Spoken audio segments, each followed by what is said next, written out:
शुरुआत करते हैं डॉक्टर संदीप वोहरा आपसे।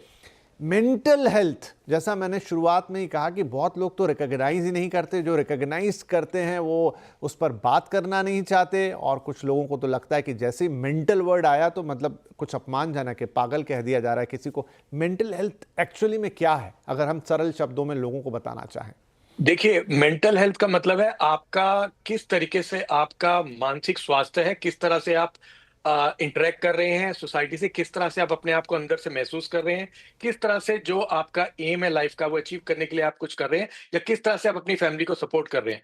तो ये एक नॉर्मल हेल्थ का पार्ट है, और जैसे डब्ल्यूएचओ की डेफिनेशन है कि there is no health without mental health. तो हम लोगों को सबको समझना जरूरी है कि जितना इंपॉर्टेंस हम फिजिकल हेल्थ को देते हैं, उससे कहीं ज्यादा इंपॉर्टेंट मेंटल हेल्थ है। क्यों? क्योंकि अगर आपकी मेंटल हेल्थ ठीक है तो आपके फिजिकल हेल्थ के बेटर होने के चांसेस बहुत अच्छे और बहुत ज्यादा हैं। तो ये चीज बहुत महत्वपूर्ण है। और आपने जैसे डाटा की बात की, तो आपने बिल्कुल सही फरमाया कि 2015-16 का नेशनल मेंटल सर्वे का डाटा कह रहा था 10%, और अभी बहुत बढ़ गया, और स्पेशली कोविड के बाद बहुत ज्यादा बढ़ गया है। और सबसे ज्यादा इंपॉर्टेंस है लोगों को ये समझना कि ये हर घर की कहानी है। हर घर के अंदर आपको कोई ना कोई ऐसा व्यक्ति मिलेगा जो मानसिक रूप से किसी ना किसी तरीके से परेशान है।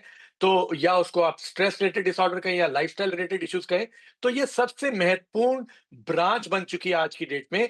जितना लोग समझेंगे, जितना कम्युनिटी में अवेयरनेस आएगी, उतना जल्दी आप समझ सकते हैं आगे। देखिए, कोई भी चीज की स्टार्टिंग में अगर पकड़ लिया जाए, जैसे आप कहते हैं ब्लड प्रेशर की फ्लक्चुएशन होती है, अगर आप चले जाते हैं तो वो उस स्टेज पे होता है कि आप बीपी के बढ़ने की जरूरत ना पड़े, आपको लाइफस्टाइल चेंजेस सजेस्ट कर सकता है कार्डियोलॉजिस्ट। सिमिलरली हमारी फील्ड में अगर आप अर्लियर स्टेज पे चले जाते हैं डॉक्टर के पास, या अर्लियर लेवल पर आप समझ बच जाते हैं कि कुछ चीजें ऐसी हैं जिसको अगर मैं ठीक करूं तो मुझे मेंटल प्रॉब्लम नहीं होगी, तो ये बहुत बड़ा एक कदम होगा हम लोगों की तरफ से अवेयरनेस के दौरान जगाते हुए लोगों को कि हम प्रिवेंट कर सकते हैं इस तरह की प्रॉब्लम्स। बट अभी भी बहुत ज्यादा सोशल टैबू है।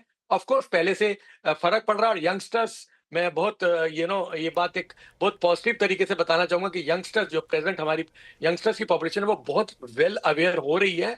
और आप देखेंगे कि उनके अंदर सोशल टैबू उतना नहीं है जो कि से 40 प्लस या 50 प्लस वाली पॉपुलेशन में है। बट ये बहुत महत्वपूर्ण टॉपिक आपने उठाया, और इसकी इंपॉर्टेंस टॉप पे है। मेरे से पूछे डायबिटीज हाइपरटेंशन की आप बात करते हैं, पर मेंटल हेल्थ पहले आएगी, उसके बाद डायबिटीज और हाइपरटेंशन आता है। बिल्कुल आपने सही कहा डॉक्टर साहब कि अगर मेंटल हेल्थ अच्छी है तो बाकी चीज़ों को आप संभाल लेंगे, बाकी लाइफस्टाइल डिजीजेज आप हैंडल कर लेंगे, लेकिन मेंटल हेल्थ खराब है तो फिर सब कुछ हाथ से जाता रहेगा।